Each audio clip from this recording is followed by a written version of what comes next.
find out your interests and then test it. Don't be afraid to ask people. Really know your overheads. If you know you've got a quality product, own it. You need to believe in your product. Use the free tools that you've got around you. You save the pennies, the pounds save themselves. Small and steady steps are important.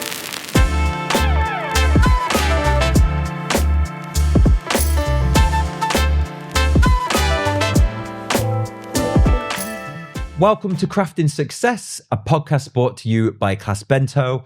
My name is Robbie and I'm going to be your host for this series. If you haven't heard of ClassBento before, we're a marketplace for all kinds of creative workshops, and our intention is to improve our customers' social and mental well-being through getting creative. In this series of podcasts, we're going to be chatting with some of our workshop providers and getting some tips and tricks on how you can take your creative hobby and potentially turn it into a full-time business. Today, I'm going to be chatting with Sophie and Niv from the Avenue Cookery School, who have a whopping 85 cookery workshops on ClassBento. So we're going to start, if you guys can give a little explanation of kind of where you're from, what you do, both of you, just for the viewers, so people who don't know you. Where do you guys work? What do you do? Yeah, sure. Do you want to start? Yeah, well, you're the boss. You can tell me if I'm doing it right or not. So my name is Niv, and I work with my wife, Sophie, at the Avenue Cookery School. I've been there since 2019, and I think I'm kind of like, both of us kind of do a lot of different things around the business. It's kind of like a small team, but, you know, we kind of try to keep busy all the time. The Avenue Cookery School in itself is a family-run business. We've been running, the school's been running for over 20 years now, but it's actually turned fully family business in 2016. And Sophie joined, her brother Richard joined, and her mother Dana. Richard and Dana are the two head chefs, and me and Sophie are kind of running the backstage and the kind of business side of things. So yeah, we do cooking classes for all ages and all abilities, and I think we put a big emphasis on the experience, and you know, we're quite relaxed in the kitchen, and we want people to have a good time and help them find that enthusiasm in cooking rather than like being regimented cookery school and teach you this, and the other. So we want people to have fun with us. Our kind of ethos is, you know, when you follow a recipe and it's like chop an onion or whatever, and it tells you step by step, we don't do that. We get rid of the recipe and we teach you actually how to cook, what you're doing, and why you're doing it. So then you can transfer any skills. You know, you can open the fridge and put something together. And we kind of incorporate fun into the classes to kind of, you know, connect with the people who might otherwise struggle. It's always like a relaxed environment, so there's no judgment. You know, if someone gets something wrong, we're like, okay, cool, now we can show you how to correct it, or what went wrong, so now you know. So yeah, that's kind of the main ethos. It's nice to hear of, like, it's normally the other way around these days, where you hear about stuff moving away from being a family business, and kind of expanding out to kind of become more corporate, where it sounds like you guys have kind of done it the opposite way around. Yeah. And decided, including more people from the family? Yeah, definitely. So I think as well, we have at times looked at expanding, and like last year particularly, we were like looking at properties in the city and like Borough Market area, and we were just like, do we want to filter the quality? Like, no, actually, because not only could that be detrimental to who we are and the quality you provide, but, you know, we do like to, we like that kind of small personal vibe. People know us. You know, we're like part of the community, and we want to kind of maintain that. So yeah, it's easy when you're doing well to suddenly be like, oh, shall we like venture out a bit more? And then you're like, actually, like, no. So we kind of do like pop-ups, which is like, so it's still keeping family. Just to scratch that itch. Yeah, and just kind of, you know, getting our name out there. It's quite fun. So we just do like remote workshops and stuff as well. So it's not just in the school. We kind of, venture out a bit. What else sets you apart from like other cookery schools? I know you've just said your main focus is more on sort of, I guess, like giving people the knowledge and the technique rather than just like the straight up recipe on a list. But is there anything else? Yeah, so I mean, you know, as I said, like we do kind of, the aim is for people to come and have a good time. So a lot of these cookery schools you go to is quite formal. You're wearing, you know, you might wear like a chef jacket or like a hairnet or I don't know, whatever. You have to take your nail varnish off. We're just like, we also are offering an experience. So it's not just learning to cook. You know, some people, they come, they're like specifically there to learn to cook, and they will. And others are like, actually, I'm kind of there for lots of our classes are bottomless booze. So they come, they're just like, you know, it's like a date night as well. Yeah. And because of the like atmosphere, the family vibe and the relaxed vibe that you get when you come in, it's a great icebreaker. So I think that is the kind of key thing. It's like you're coming for fun. Some people, you know, they want something a bit more serious, but we are just having a good time whilst cooking. You know, it's like life. What do you want? Like that's what we enjoy in the kitchen. Like I enjoy glass of wine, being relaxed, having fun, chats, music, and that's what we put across. I think also something that really sets us apart is, which actually the bottomless wine sometimes can be problematic with, is that we never give the recipes before the class. It's something that we think we quite strongly about, because, you know, if somebody just disengages in the class and forgets about it, he needs to think on his feet and actually think, why do you put the onion before you put the garlic? It's rather than just then go to the recipe that you've been given, read it, and then just act it out. So it's keeping people engaged. We obviously always send the recipes after so people can recreate it, but we think quite strongly about not giving the recipe and let people engage with us, ask questions, ask as many questions as you need, do as many mistakes as you need, but actually once you do it right, in this way, it kind of sticks with you for the longer run, I think, and it makes you really learn rather than just follow. You know, you can download any recipe from the internet these days. You don't have to be a chef to do that, but the experience of learning it without seeing it actually teaches you. It's like you're thrown into the deep ends. You learn to swim, so to speak.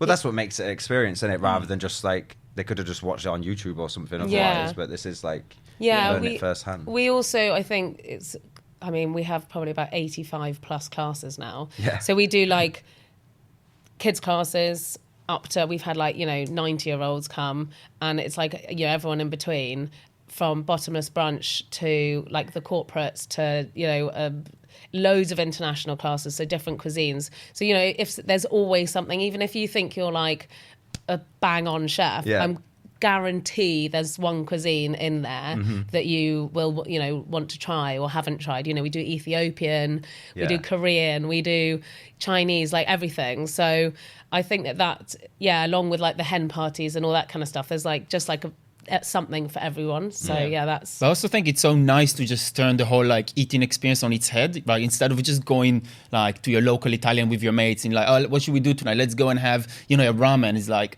you pay, not that much more than just going and having, let's say, the ramen, but you actually get a full-on experience. You learn how to do it, you do it yourself, and in the end, you sit down and eat it as well. So it's all part of the experience, and you do something different. So I think there's, I think there's like something in it that's like just very different, and it's an experience-wise, and you make it with your own hands. It's so much more, enjoying.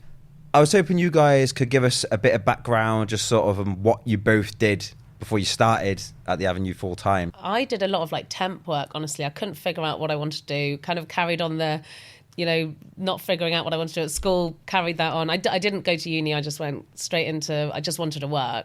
But I didn't know what I wanted to do. So I did lots of different things, including like PA, corporate events, nannying, like everything. But a lot of which has kind of been able to like carry on.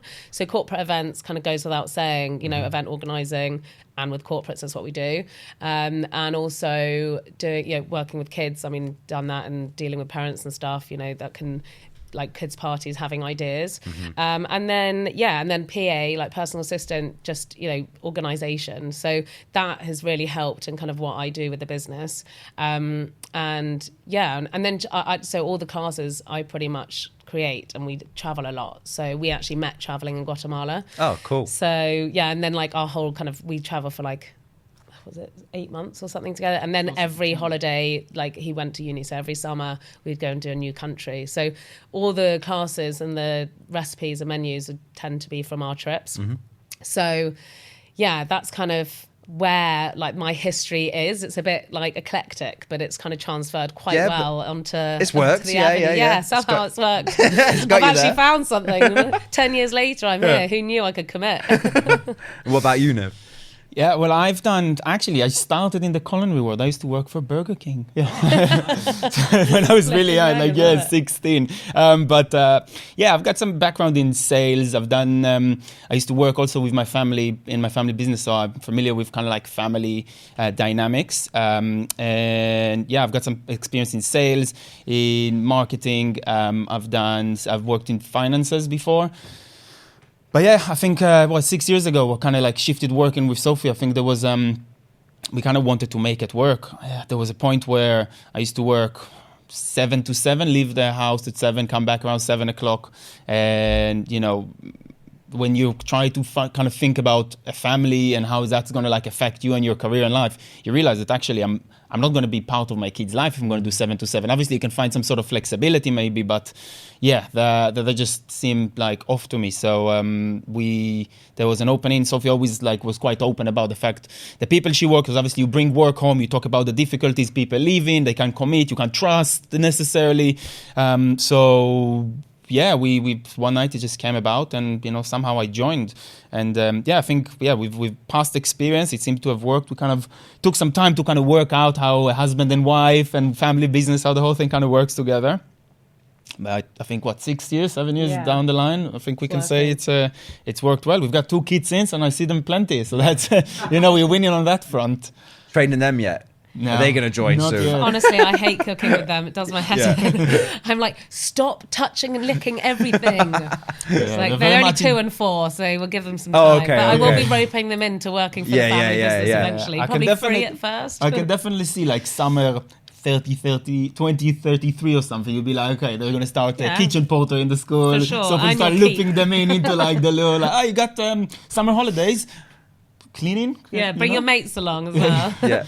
Oh, they'll hate it at first. They'll hate it, but I mean, third generation, they have to be in. Not many people get that opportunity anymore. No. I mean, I think they also love food. Like, I mean, seeing us all, when we hang out with my mum and brother as well, seeing when my mum looks after the kids, she's got more patience than I do. Cooking with them and stuff. But also, they've done like a couple of classes at the Avenue with me. But yeah, I think the 4-year-old, she mentions, oh, can we go to the Avenue Cookery School? Yeah, she really wants to do it again. We've done like a cupcake decorating class with her, and she's 4. And ice cream. She's absolutely obsessed with like rainbows and unicorns at this stage. And, making like a unicorn shaped cupcake was like, mind blown for her. So she's like, can we go back? Can we go back? Yeah. We definitely get to, the older she gets, the more involved she'll get, and I think hopefully at some point she's going to be 3rd generation in the business. Really keep it family. We'll need to do this again in 10 years time, 2.0, and check in on these points. I was just wondering, like, you already told us about kind of what you did before, but what was it that kind of triggered you to actually join the family business? What did you see in it that made you think, actually, no, this is for me? Well, I mean, I've always been into food and wine. That's always been something that I've just enjoyed. And then with mum, and my mum, she worked for like a really famous cookery school back in Frome when we were kids, which is closed now. It's called the Grange, and she was like a head chef there. And me and my brother, we used to go on our holidays and work there as well. And then when she was working with the Avenue as well, we would, and again, holidays, KP work, kitchen porter work, and doing some bits and bobs. And then when I was kind of in Israel and I was a bit lost, I was just like, I don't know what I want to do. I was nannying. I was just like, just didn't really, I kind of felt like I just didn't have a like spot. And then mum had a friend working for her, and I think just the business side, mum and Rich are great chefs, but the business side, they're just, you can't have everything, right? Yeah. So they were great in the kitchen. Too many plates to spin. Yeah, exactly. And so the business side was just kind of, I could see that it was like failing a bit. So I kind of just pitched myself. I remember it was like a Boxing Day walk, 2015, and I was just like, what do you guys think of me taking over, like running the business side? But I'm quite bossy, so I think leadership skills. Leadership skills. We have a magnet on our fridge saying I'm not bossy, I've got leadership. No, I vote for the magnet. I was like, I know I could do it because it fits me. I know. And also I know that we could work. It's obviously had its challenges, but because we are so different, like I know that I could do that and then they could do the kitchen side. And anyway, they had a chat and we're like, yeah, okay, cool. Come on board. So and then I just like worked like a dog at the beginning to just get it all. It was all done on paper. So like, we just like took it all digitally and like just trying to like organize everything and, get things ticking along. So there was a lot of like initial admin work to get it all sorted. But and actually that was the one thing at school. I did Leiths at school. It was like a side thing. And that was the one thing I excelled in. Literally they were like, because careers wasn't a thing at school. So they never encouraged me that way, like in that kind of area. It was just like, are you going to go to uni or not? And I was like, no. So they're like, don't bother coming to careers. Right. And then, but actually that's really what I should have done from a younger age, I think, because food was always my my kind of, I was like, you know, I grew up around it. We Yeah. always did like weddings and parties. Should have been at our spotted house. by the canteen lady or something. Be like, you got I future. got really so well with the bring her- canteen yeah, lady. Bring her actually. in. And She used to give me huge blocks Yeah. of cheddar and loads of bread. So exactly. I I think the toasties all the time. teachers may have failed, but the canteen lady, Yeah, like, yeah. you and her could have Yeah. worked it out. Probably slightly different food.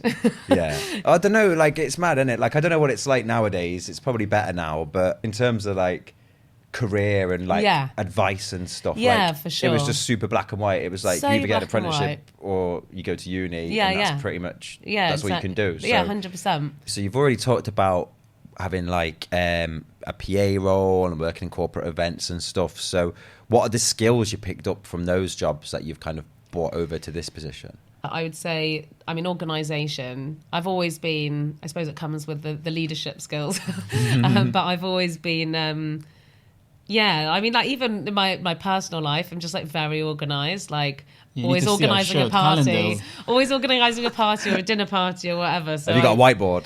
No, Oh, okay. no whiteboard. No, it's all.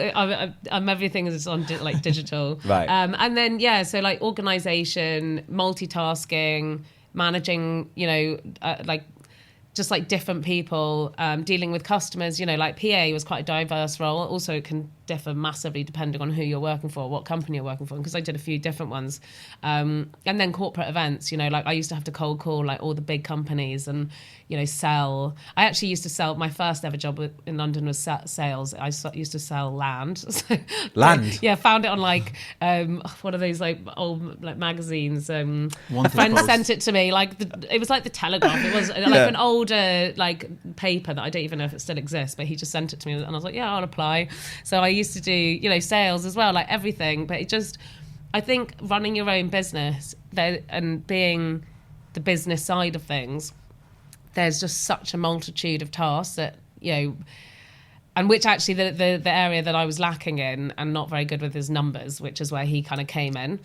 So that was like very useful. But yeah, I think just like multitasking and just dealing with different people, different areas of a business. I think organisation is key, and, you know, being able to deal with the mundane tasks as well, because they are definitely there with any admin role. And, you know, I am doing admin as well. So you can't kind of be too like, too snobby about anything. You just got to get your hands in and do Yeah. everything. So I think having had such a plethora of roles, I've just done a bit of everything, which I've just managed to transfer over. So it's a bit vague, really, because it's not one thing. It's just, as I said, like a multitude. A lot of our viewers are going to be coming from like quite a creative perspective. Okay. That's like a lot of people have that background that are into ClassBento. Okay. So if you were going to give people who are more kind of creative minded advice on how to be more organised, where would you start with that? For example, my emails, everything that has been answered is archived. So anything in my inbox is either used as a reminder. So every morning I start from the bottom, the oldest email, and I go up. Right. And, you know, so it's either seen as like, remind me to action it because it can't be done at that time, or I don't have time to do it, or whatever. Or I respond to it and I action it and then I archive it. So I can have, 5 emails in my inbox. That clears my brain. That is a fantastic tip, Yeah. and I think I'm going to start doing that. It's honestly amazing when you do Yeah. it. It's like, and when you suddenly see white at Yeah. the bottom, you're like, yes. Yeah, I've got less than, he changed 10 my whole emails. email. You're just working on it and just like clearing it, and suddenly it's cleared, and it's like a Friday at 4:00. You're like, the Yeah. inbox clear. I've done it Yeah. all. Crack the beer open. Like, yes, let's go. Yeah, it's it's the weekend, you know. It's it's a great system. And then I changed my way. but obviously with the team as well, not just for yourself. And I suppose maybe it started when I was kind of handing over, but writing down your tasks. So reminders is a key thing, but also just if you're doing a new area, let's say you're starting up a new business and you go, right, okay, what structure my day a bit. So then you kind of write your tasks, and because sometimes you'll forget, right? When you're starting something new, you forget. So whereas at the beginning, while you're learning a habit, go back and check your tasks. So then you're like, eventually it'll become habit and you won't need to check it. But so we do handover notes whenever there's a new person, even if they've only just started the job, I get them to update their handover notes. So then if there's ever someone joining them or whatever, they can read what the day-to-day is. And when they're starting, they know each day to check. And sometimes they'll be confident, and then I'll be like, have you done that? And they're like, oh no. I'm like, just remember for like the first few months, just keep checking your daily tasks, because you think you've got it, but then when you've got 90 tasks in a day to do, or a week or whatever it is, you'll forget one, and then that could be detrimental. So it's just worth being, I write everything down. Being organised. So like I have, especially since having kids, like baby brain. So like I will literally, like we have Alexa, and I'll be like, Alexa, remind me this, or I'll just get him to send me an email, or I'll send myself a text. So I just have everything. Even at like 4 o'clock in the morning, I'll suddenly be like, oh, and I'll send myself something. I'll get emails from her. I'll get emails from her 4 o'clock in the morning. I was like, what were you doing at 4 o'clock in the morning, telling me, oh, don't forget to message this person, that person. I'm like, I'm sleeping. Yeah, but I know you're not. No, but I get it. But also, you never. It's just like off my mind, and then I can sleep. Right, but the problem is you don't hear the reminders. She'll turn an Alexa reminder, and then it'll just start beeping, and she'll be like typing away. I'm like, are you not hearing this? It's just like in my mind, it's like alarm bells. But I'm from a big family. You have to get used to noise, so I just managed to cut it out. One thing I'm going to add to that for people watching is, if you're not married to your business partner, do not do that. Do not be sending people emails at 4 a.m. No, that's so true. I'm not going to lie. You won't get away with it. But the thing is like, I've actually had this conversation with Charlotte, our marketing girl. I'm like, by the way, anything I send during the weekend or out of hours, please ignore me. This is just me passing on. I would never expect someone to work outside those hours, but because we're such a small team, it's like letting my mind rest. And I think as well, like, because we're such a small team, we are like, there's like this close-knitness. So I just hope that people see it as like, we're really open. I'm always like, if you've ever got an issue, tell me. Like, you have to be open as well. Like communication, I'm like the best communicator as well. So I'm like, maybe too much sometimes. I'll tell you exactly how it is. But I would much rather someone tell me, so I know where you're standing. I'd hate to find out, a few months down the line that you've been suffering or something and you didn't feel comfortable. So I think that's another thing in a business, just be able to like take it when people, tell you something negative, take it. It's like being in a relationship. You need to be able to take it and need to be able to dish it. So I think, I have done that. But I do ask, I'm like, do you mind? And they're like, no, I'll just know to ignore you. So I'm like, okay, cool. Just don't take it too harshly. It's like, take me face value, and like I'm just an honest person, rather than like I criticize everything you do. I'm just saying, Clearly he's got feelings about it. No. Comes up months later, years. There you go. Opposite end of the spectrum now. So say people are coming from same background as you, super kind of maybe corporate or admin background. They're very organized already. They want to get into doing something more creative, starting a creative business, but they're really not creative minded. What would your advice be for that type of person? So, we were actually talking about this the other day. So I would definitely say don't go, like, just do it, but also don't go in guns blazing. Let's say, for example, like I was interested in food. Go and do a workshop supper club on an evening at your house. There's like so many apps out there that you can just do, like, what's it called? I can't even remember what that one set up by an Israeli guy. But anyway, like you can do like a eat with, and you go and it's like all about dining and getting people to your home. So it's kind of like the Airbnb of dining, right? Yeah, I've seen that before. So you just like set up something like that. Like obviously I'm talking from a food background, but like find out your interests and then test it. Don't go in like and sell your, like, quit your job and do all that. Like start off, keep your money coming, because you don't want to suddenly be panicking about that, and use your extra hours and work. Yes, you might be working 2 jobs at the beginning, but eventually it'll be worth it.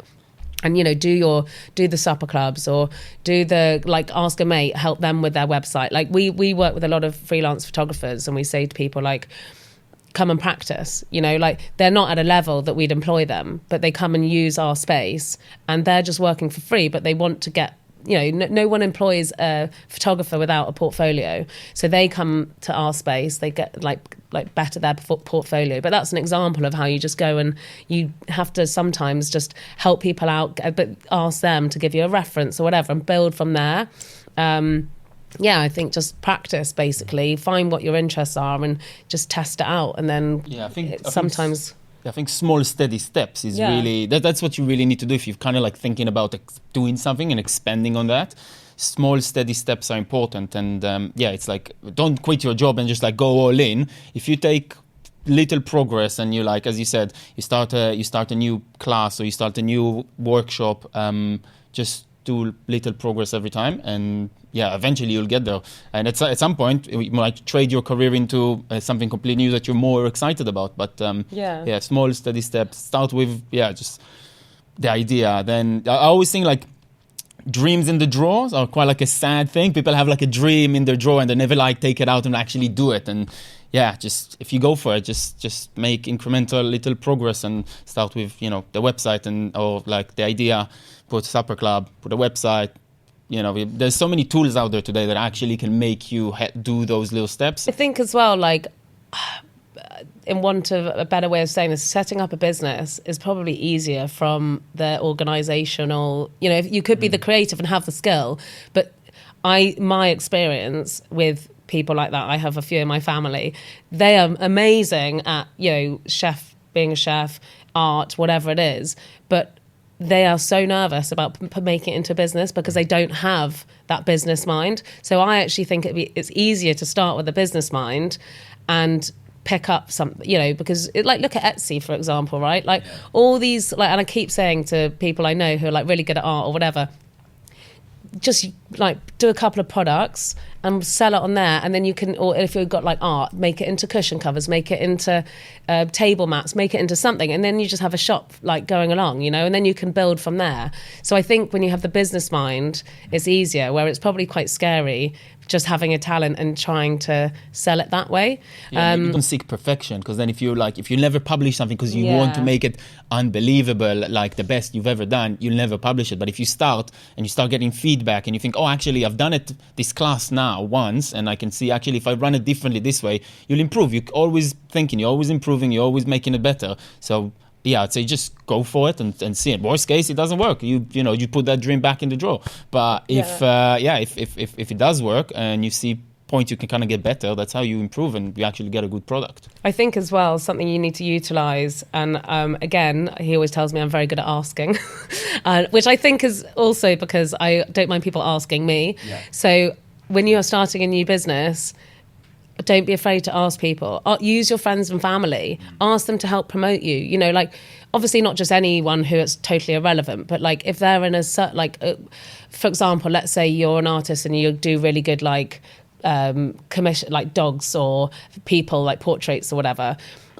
Get that you're like do one for a present, get someone to put it up in their house, and then if they're like a social person, people come in and they see it, like you've got to think of like the free tools of how to market something, because you're not going to have a big budget at the beginning, so use your creativity, or ask friends if they've got a business, ask them how they did it. Just don't be afraid to ask someone to sit down with you and help you, because they've probably been there before and appreciated the help that they got. So be curious, be cheeky. Yeah. Just don't be scared of no. Yeah. And like, who will help you. Like, I have friends, if they set up and they don't actually often ask. I'm just like, do you want me to go through your website? Because I've done proofreading before as well. So I'm like, because I'm such a perfectionist, I'm like, do you want me to go through and proofread? I'm like, there's that one's slightly off or whatever. There's a double space there. Did you notice that? Yeah, exactly. I'll be like, so, you just ask your friends to help you, because they're more likely then. Great advice there from both of you. I love the dream in the drawer. That's the first time I've heard that as well. Really? It's quite like a maybe it's an Israeli term. There's like a proper don't leave your dreams in the drawer. It's like, go for it. Yeah, it's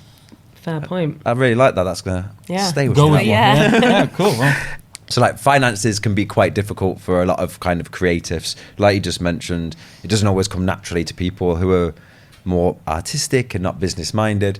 So if you had some advice for people coming from an artsy background, creative background, on how to better manage finances when they first start out creating a business, what would that be? I mean, I guess it's quite difficult if somebody's like really like allergic to numbers and they can't work with it. It's like, you got your strengths and you don't. But I mean, you should take your time and familiarize yourself with the numbers of your business. I think maybe one of the most important, and maybe my tip would be to really know your overheads. You can't take lightly, if somebody said, oh, I can use this plugin on your website and you can pay 3% for your transaction or 1.5%. You can't take these like 1.5% margins lightly. You need to like really think about it. So you need to know your overhead so you can make sure you're selling your experience or product profitably in a way that you're comfortable with. So whether you're afraid of it or not, you need to be good at it in order to run a successful product. Can I add a tip in there that something that I think is an amazing tool that everyone knows about is use ChatGPT to help with, because like obviously it's not always 100% accurate and worth checking the data, but it's so helpful to like write report, you know, to help you with those kind of.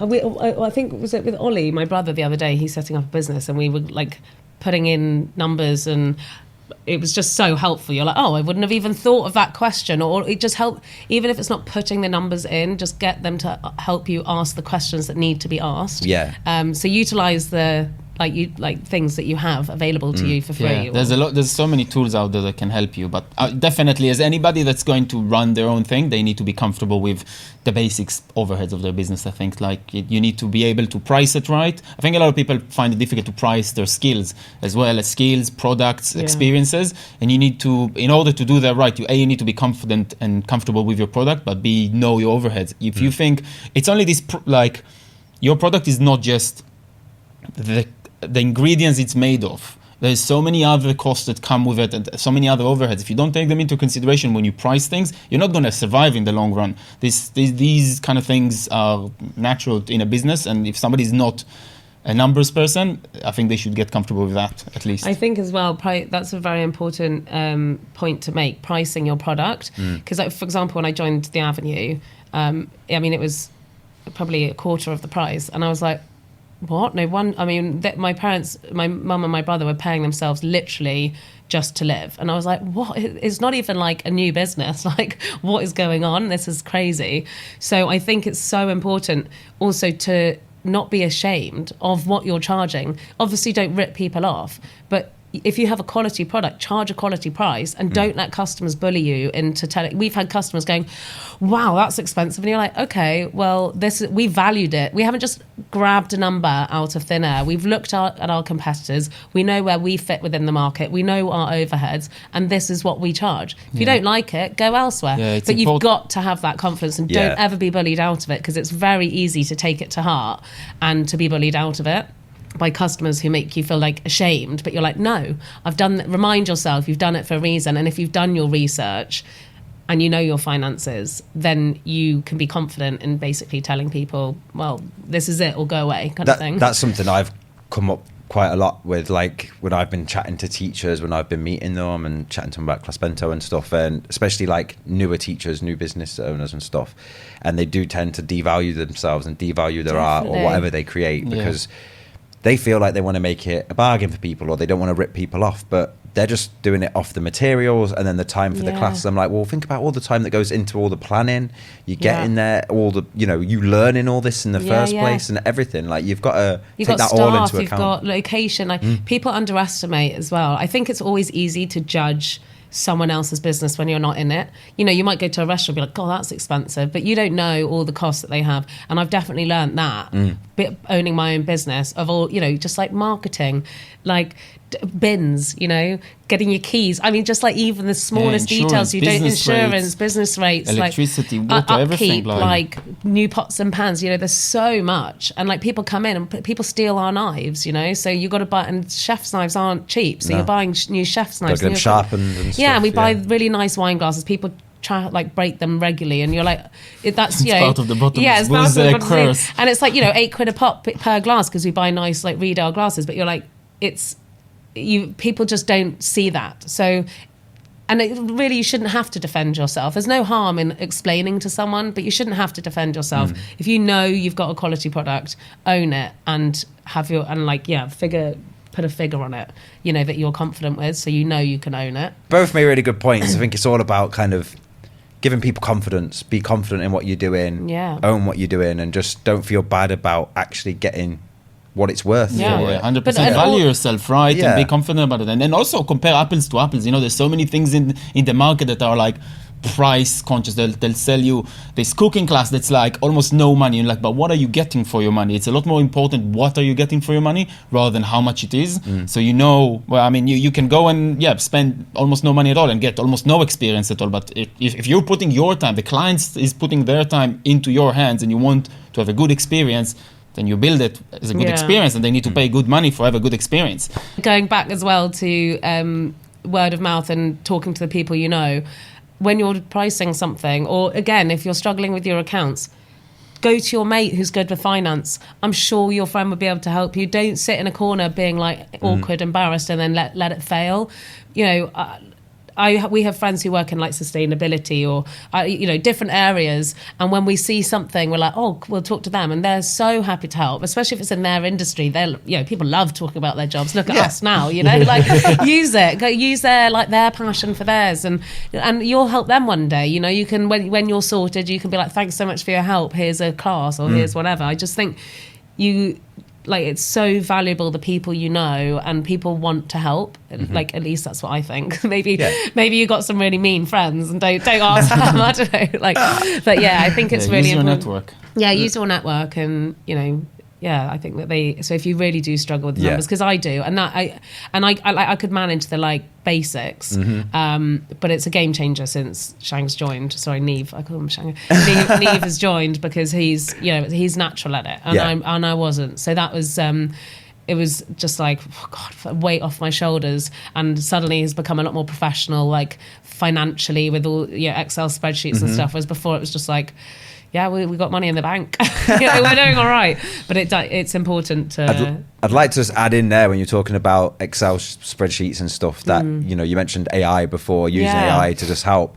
That is another thing, just tips for people, that if you rubbish at Excel or spreadsheets or Google Sheets, any of those things, AI can really help with that as well. I don't know if you've used it, but it can literally just knock you up a sheet that you can copy and paste into there. 100%. And use templates. They're like, templates you're not the first person who has encountered this problem, so there must be a template out there that you can just download, tweak it correctly to kind of fit your needs, and then copy, paste it into your own sheet, work it out, and you've got it. So templates, AI, tools. Use tools. Exactly.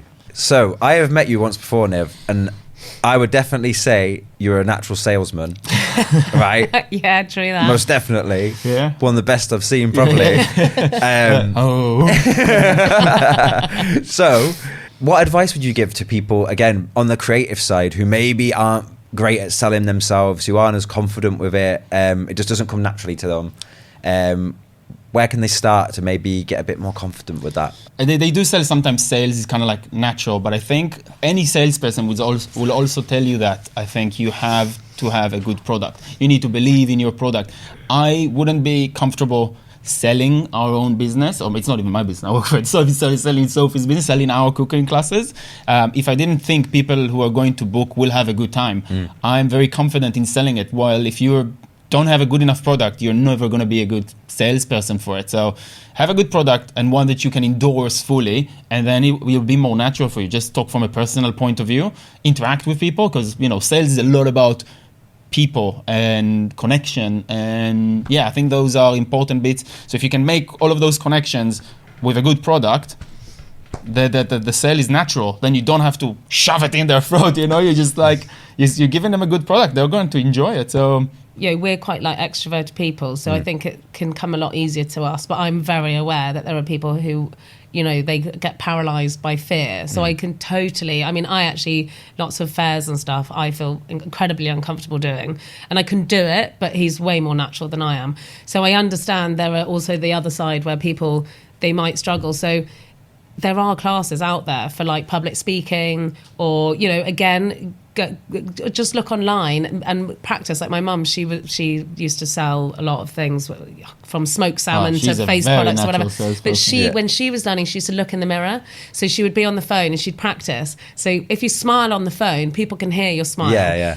So she would practice selling in the mirror, and then she knew what she's doing. And so practice, you're not going to have every skill there is. So if you're struggling with a skill, put time in to learning that, because practice makes perfect. Practice makes perfect. I think that you can't expect to know everything. So if you're really serious about about doing something, setting up a class or whatever it is, go and teach yourself. I'm learning Hebrew at the moment. It's the first class I've gone back to since school, and I told you I didn't finish school. So Anna I'm not going to learn it overnight. It's fine. I'm here for it. And it's weird at 38 going and starting to learn a new class, but you're not going to have everything Just got to chip away. And if you're doing it by yourself and there's not 2 of you or 3 of you or 4 of you, whatever, then, you know, a lot of those things will fall on you, and promoting the business is one of the biggest things as well. So you've got to, just put some time into like learning that skill. Mm-hmm. If you're passionate about it, it's going to come across anyway. Yeah. So if you're not a confident speaker, just work on that a little bit. Yeah. Either through classes, or I think even like a bit of like fake it till you make it. Like if you can make yourself 100%. do it feeling uncomfortable, but 100%. It's like public speaking, it just comes, doesn't it? So many people are not comfortable with public speaking, or hate the idea of it. But I think everybody starts at that kind of point, or most people start at that point, and then once you do it once, twice, 3 times, it gets better, it gets easier. You're more in more of a flow of what you're saying. So it will be the same with sales. And, you know, if you need to, as she said, going to those fairs, food fairs, and just getting in people's like... Getting the vibe. Yeah, getting the vibe, getting them to come to our stand and introduce ourselves to them. You know, people are there for it. So you're not like doing anything out of the ordinary, and just, you know, be confident and you've got a good product. So be behind it. What about marketing? Because obviously you're in charge of that side of things as well. So if someone was coming from a background with no marketing expertise, and they've got the skills, they know what they're doing, they just don't know how to sell themselves, online presence and stuff like that, what do you think would be a good place to start with that?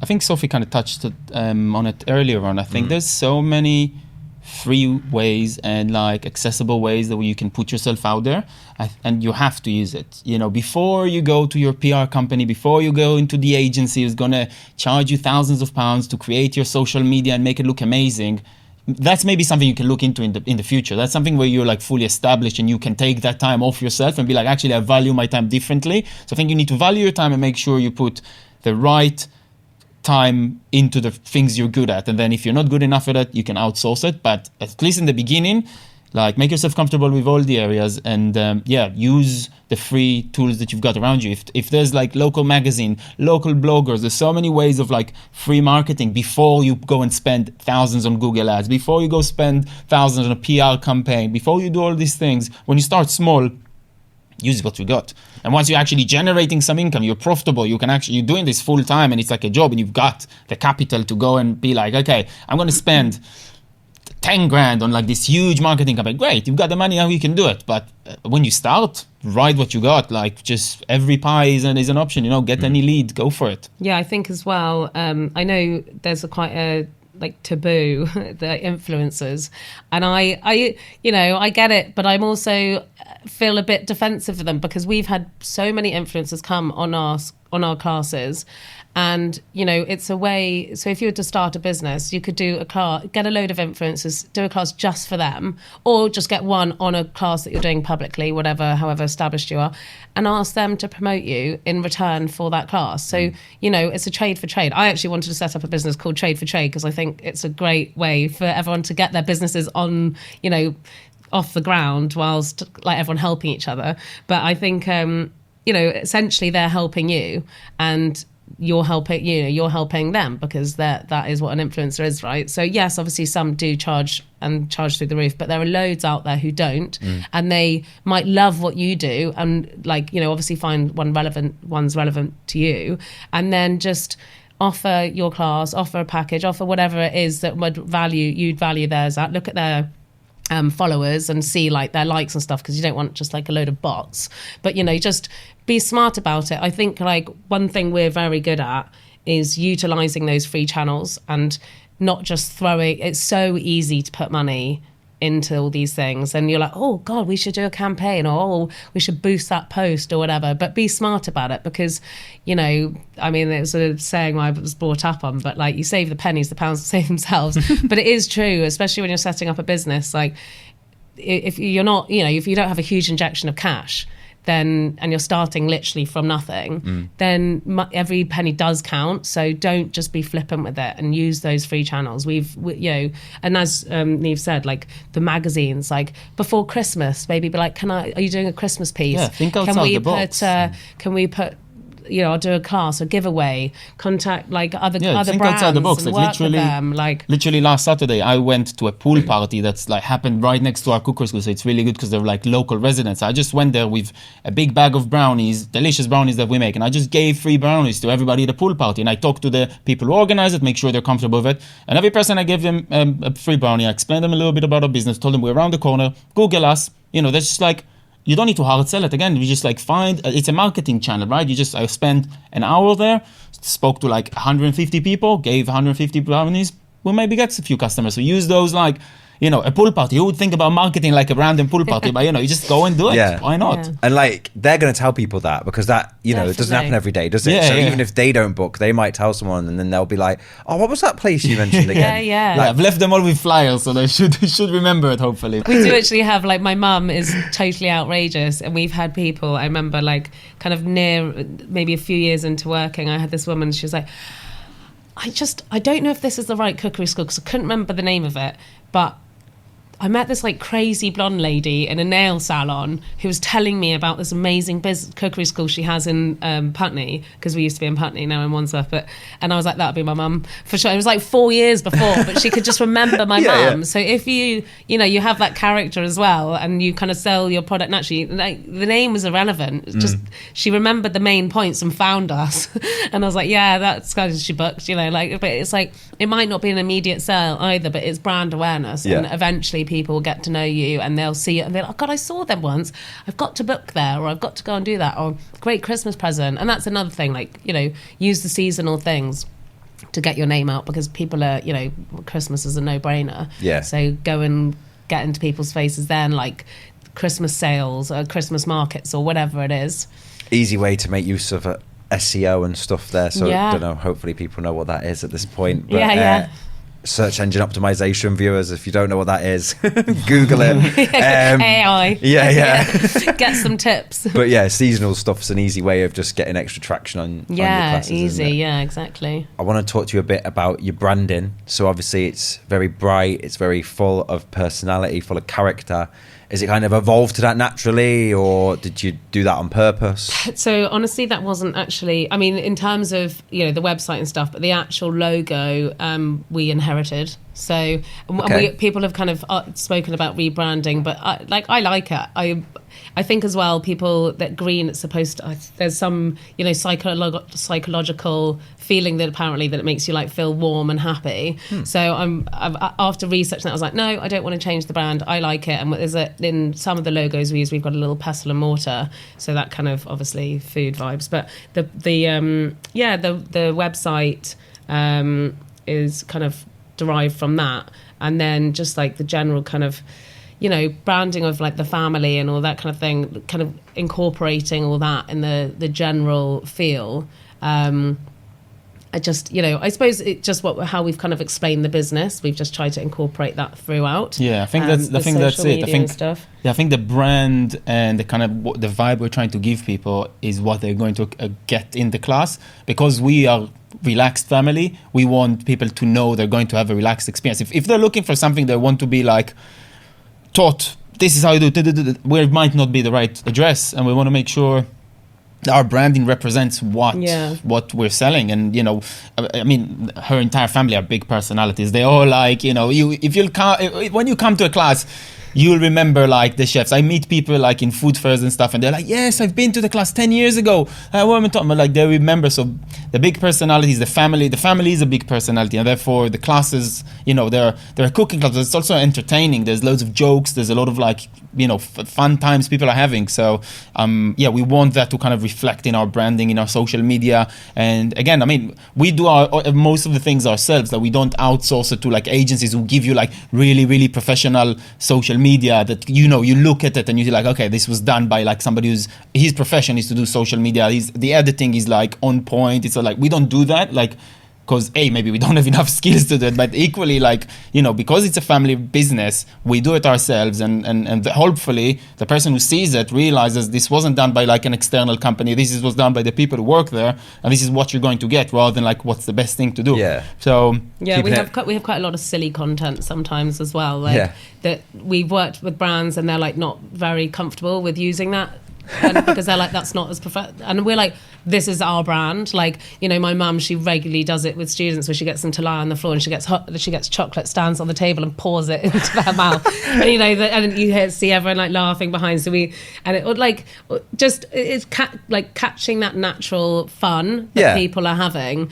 And like dancing, we always have music. So we always have like, and we're very particular with our music, so it's always got to be good music, our good music, you know, that's not obviously everyone's cup of tea, so we're very careful like the songs we choose, but also we have playlists that we like publicize as well because we're about music, so like just incorporating all those aspects and trying to put that out on social media. And we always try to and everything. Yeah, we try to engage with our followers in that kind of way, so they know again that it's like we're relaxed and we want their input. So it'll be like, oh, we're just publishing next year's dates. If you want an Italian class on the 20th of September next year, tell us, we'll consider it. You know, or you know, if you guys we're working on this new project, have you got an input? Like, help us out, so we give you what you want with our kind of like stamp of quality, or like whatever like our approval or the way we do things. But if people have like feedback, I think engaging with our community and like our clients and hearing what they've got to say there's always space for it. And I think every business should have a space for it, because you know they're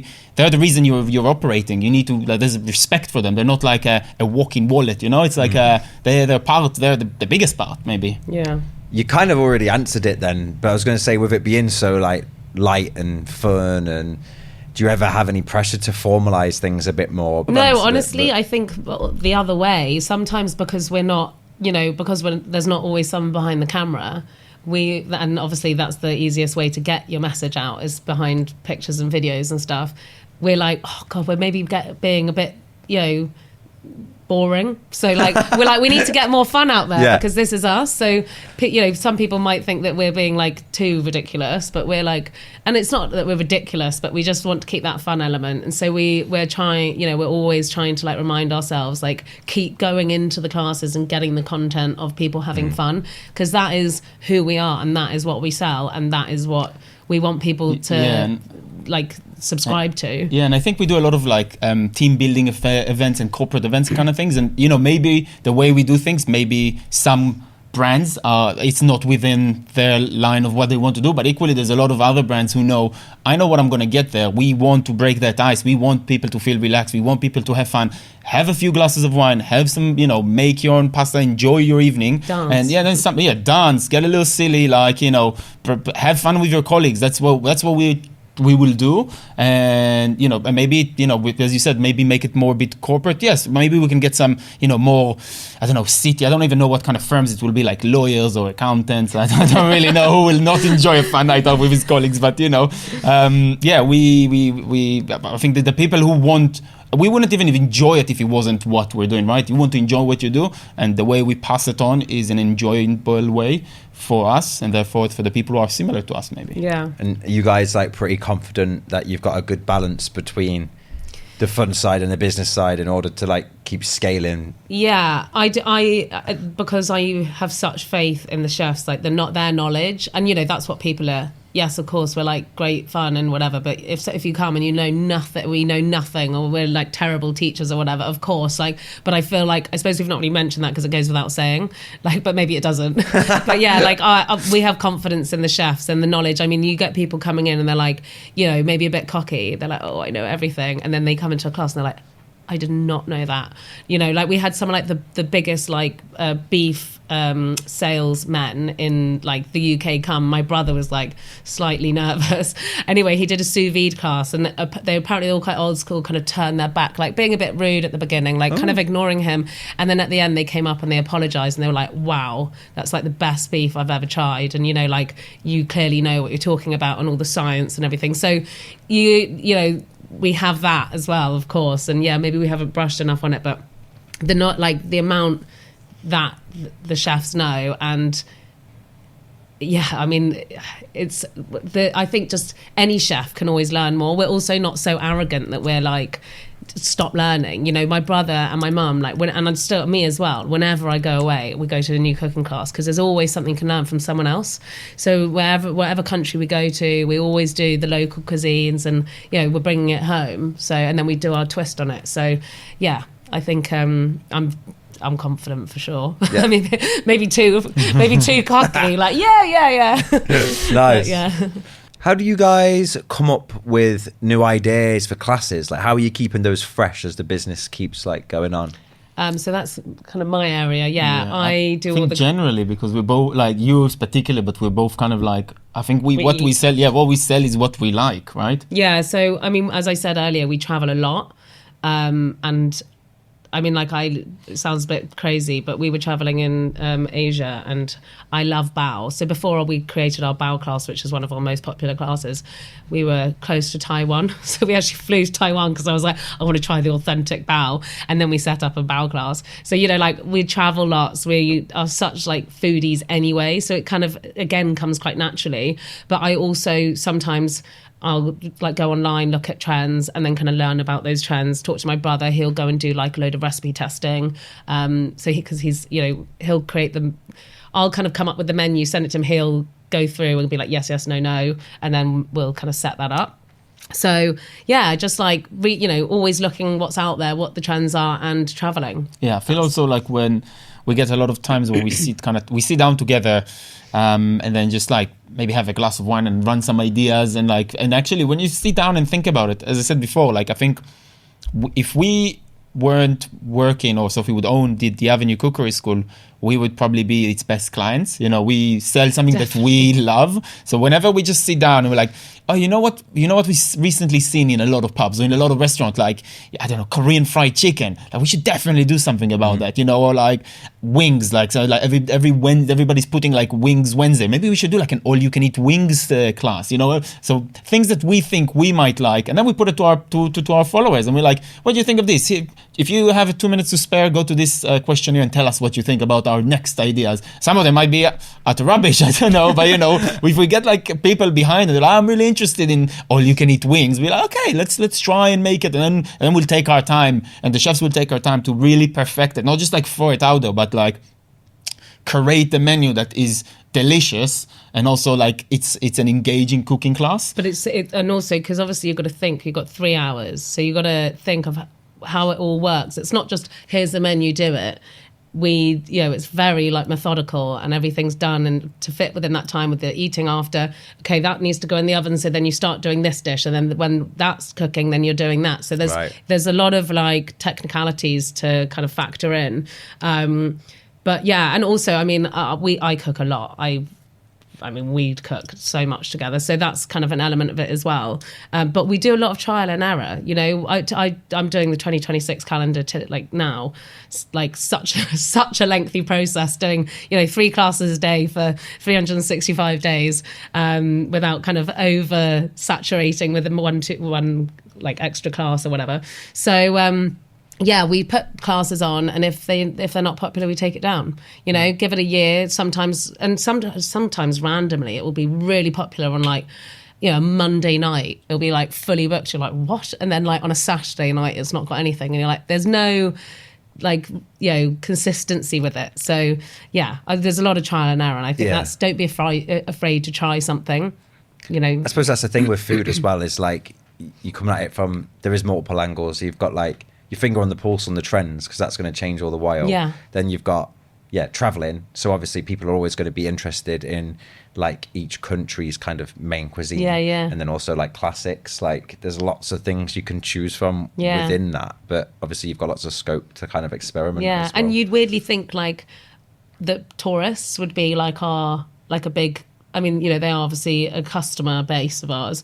So we had all the British classics, but I've just taken the fish and chip class down, the scone class, because like Brits are like, I can go get that from anywhere. And locals are mainly it's a very like local demographic. So yeah, I suppose it's also knowing where your customers are coming from and what they want. Cool. And then do you mind just touching a bit more on like the process of coming up with the course? Like you said, you've obviously got to think about the technical side of it. Like, is this going to go in the oven and stuff like that? And how long will it take? Can they then prep the rest? Like, do you sometimes find that there's certain things you have to abandon because it's just going to be too much to juggle in that time definitely. frame? So, in a class, for example, our fish class, so it's a bit more of a technical class because, it's like the fish and seafood and There's like deboning and yeah, exactly, and like filleting a fish and cooking. You can destroy seafood and fish, and you don't need to cook it for very long. So anyway, my brother, we created. In fact, the class has been, maybe my mum did it. It was ages ago. I don't know much about seafood, honestly, but we and we had a pudding, and we were just like eventually, which the chefs would cook and we'd serve, and we were like, that even though it's like 10 minutes, we're like, it's taking, first of all, you eat so much, you don't need it. And it's taking up, 10, 15 minutes of the class that you could be using, teaching more or something valuable. People are there for a fish class, so we removed it. And, it's just, there's always slight changes here and there, especially when you like set up a new class and then suddenly you do it in practice and you're like, that was a disaster. Yeah.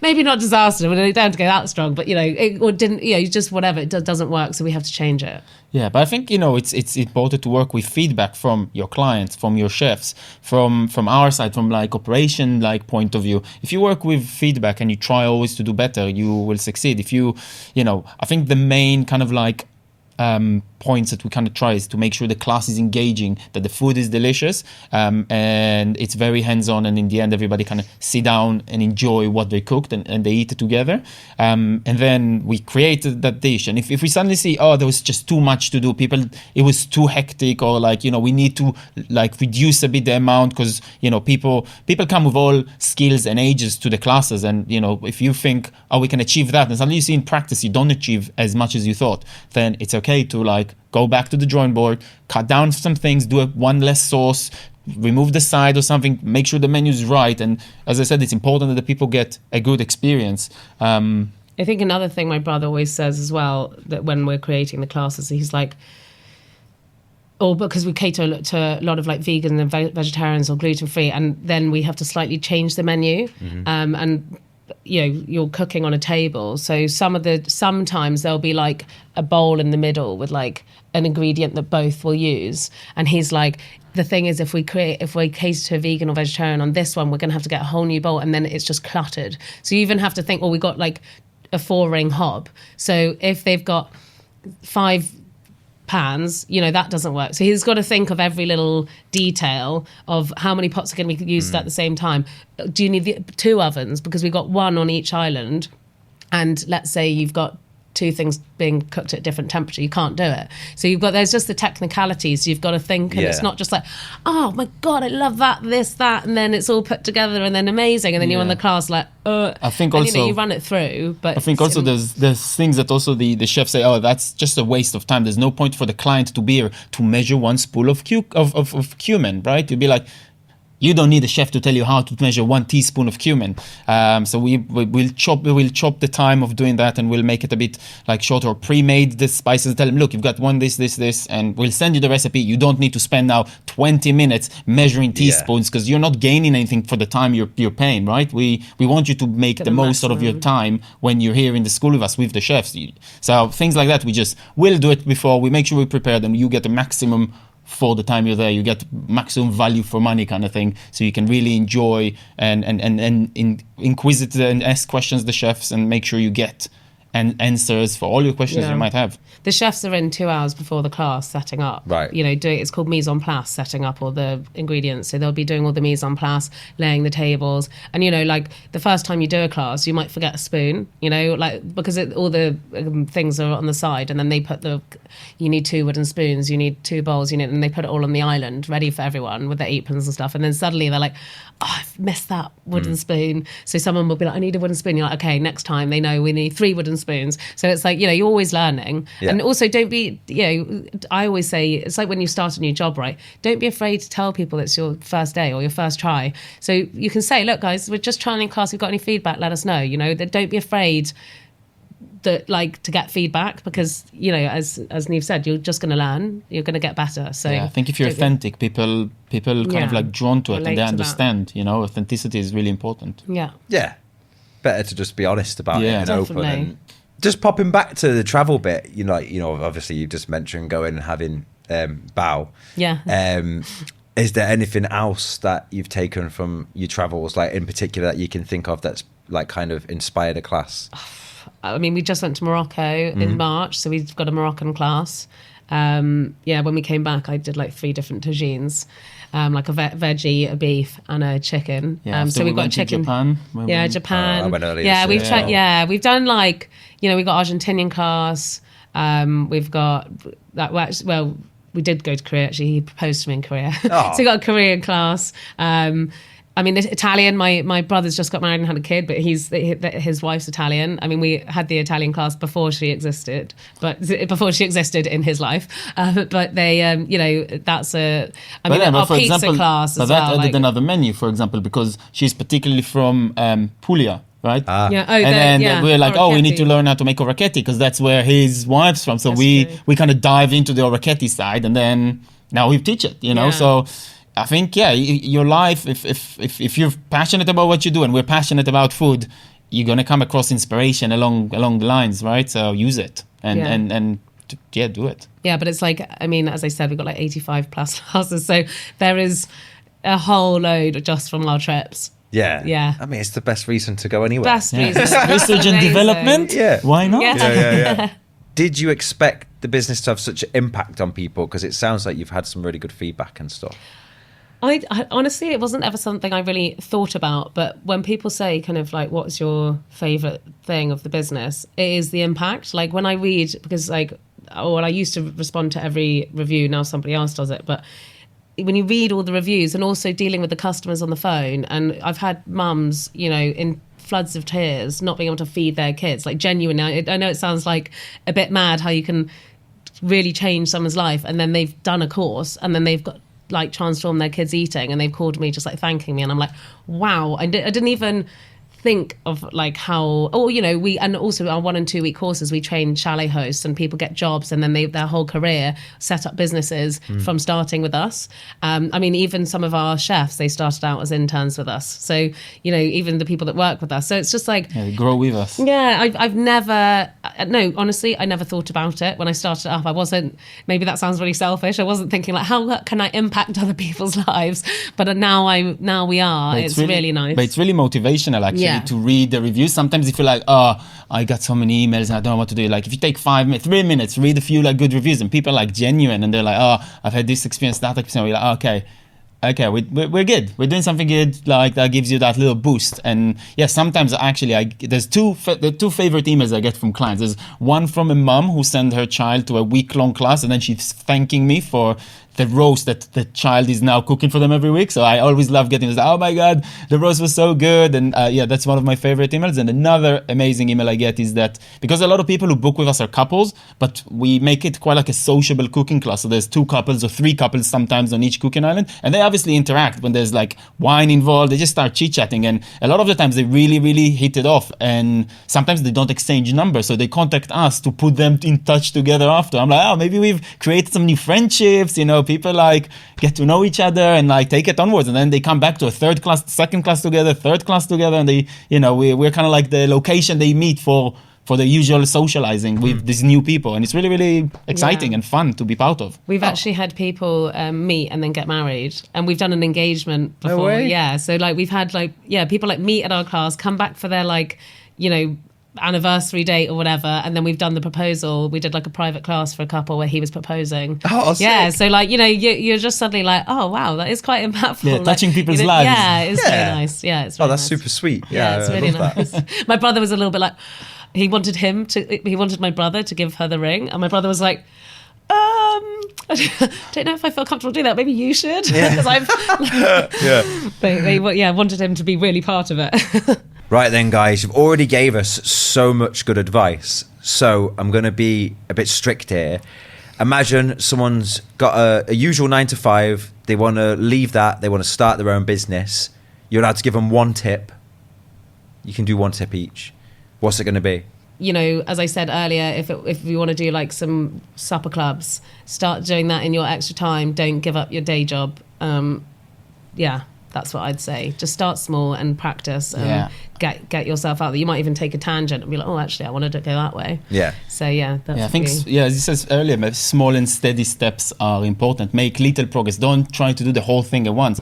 And I think using tools that help you be more productive and aware of your time is really important. And actually, this is a really good spot to do a shout out for ClassBento, because there's a lot of tools that we've got from using ClassBento. And Ian in particular, Ian, I'm looking at you. Thank you. Ian's great, and he's helped us with a lot of automation that saves us valuable time. So your time is valuable, and if you've got tools that can help you save time and automate things that can be automated and they're not personal, creating voucher codes and sending booking confirmations, those are things that we used to manually do, and they'll take hours of our time, and it's such a wasted hours. And if you can find the right tool to use to save that time, you just freed up those extra 3 hours a week, right? And just do something better with it.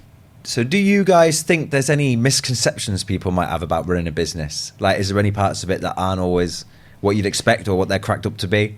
I mean, for me, I think being the business side of things, don't underestimate the running. You might have a skill that you want to put forward, like be a great artist or whatever. Do not underestimate the power of actually the runnings of the business, because as I said earlier, you can be a fantastic creative, but if you don't have the business to sell it, well, what can you do? So just, I think that some people, they see the front of house and they go, oh, they're everything, but don't forget to thank the people behind, because they generally get unnoticed, but it is or like unappreciated. And I think like that's something that I've noticed being behind the scenes, where you're like, God, there's so much, and like it's just like little things, like layers and layers, and like combing through the little bit, making sure everything's ticking along. And just don't underestimate the business side of your business, because I think that that's almost the most important thing. Maybe not the most, but they're both equally as important. Just don't forget it. Yeah, I think the power of the people who you work with. I think sometimes you got a product, might be a mediocre product, but you've got a great team. I think there's the vibe in our kitchen, the vibe in the office, the people working together. They have to put some sort of like energy to clients, especially in entertainment sector. And I think that's really important. So if you've got good vibe, so just have a good vibe. Yeah, that's important. Yeah, and also, and again, the as you said, the team, but like the people that you choose to work with you on all aspects, choose them wisely, because if you've got like, a loose cog in the whole system, then you can be screwed. Super important when you get to like the managerial positions and you kind of deal with the people. It's really important who you have alongside you. Yeah. And first of all, it's important for you and for them and everybody's mental health. But people want, if you have fun at your work, it's better. It's not so much as work, it's a hobby. No one can argue with that. No, can they? No. Right, guys, crunch time. Last question. Hit us. So this is the fun one. If you could invite anyone, living or dead, to come and take part in one class at the Avenue, who would you invite and why? And you can both answer. I think actually the Shelby brothers. You think of Arthur Shelby and coming to a class, that would be entertainment. Seeing him like Peaky Blinders coming to do a class at the Avenue Cookery School. I'd want to be there. Straight out of the TV show or the real guys. I want a fictional character. Yeah. I want Arthur Shelby. I want Thomas Shelby. I want them together working in a station in the Avenue, trying to roll sushi and getting some cocktails along the way. I think I'll definitely exactly. It'd be a fun class to join. Yeah. Okay, nice. Mine would be getting. I would need to discuss which chef, but I would get a famous chef who, because my brother and I, obviously we create all these classes and we talk about things online and things he's seen, and he's like the criticisms he has of like the big chefs. So I'd get one of them along and just get him to like debunk them. Name them. But yeah, who? I mean Gordon Ramsay was one, like cocky, right? But I was like my brother's just seen something, he's just like, oh my god, he's the most critical, so he he needs it. And I just love, sometimes when people just get too big for their boots, they need to be taken down a peg or two. Yeah. And my brother would do wonders at that. Thank you so much, guys, for coming along and doing this. We've got some great advice from you, some great tips. It was cool to hear about how you started and everything you do. If you are based in London or you are visiting, please check out their cookery school. It's on ClassBento. They have a whole host of workshops on there. They're fantastic. They do all sorts. 85 classes, was it? Every day of the week. 85 classes. So Three times every day of the week. Yeah, plenty brilliant. to choose from. So check them out if you're around. They're really good. Thank you, guys. Thanks so Thanks, much, Robbie. guys. Yeah, cheers.